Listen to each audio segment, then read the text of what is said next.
Panguva inoi, Bomshogeza akunyatsokuonekwa kunzi aiwa is really shaking the pillars of power. Unoda kuti mashoko akangobuda achingotaura mumavhidhios akatenda pasocial media kuri kuonekwa kunzi the government and the ruling party ZANU-PF yava kuita nezvimwe zvinhu vanhu zvanga vasina kujaira kuti zvingaitwa nevanhu vethe ruling party ZANU-PF. Zviri kuonekwa kunzi aiwa the influence yaBomshogeza yakanyanyisa panguva inoi ahead of the 31st of March protest. Subscribe like on the bell icon.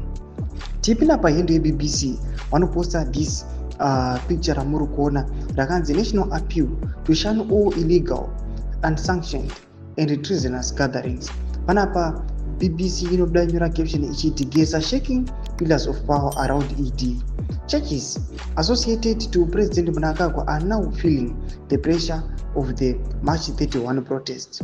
To all religious stakeholders, kubva kunyora machurches seamuri kuona apo akasiyana-siyana anosanganisira vana Marangi, vana ZPU, vana AACZ and the likes. Panapa tikuona these guys vari kuda kusangana aiwa for the national appeal aiwa vachiti we want to shun all illegal, unsanctioned treasonous gatherings angada kuitiwa aiwa nevanhu vanenge vachienda against the rule yemutungamiri wenyika.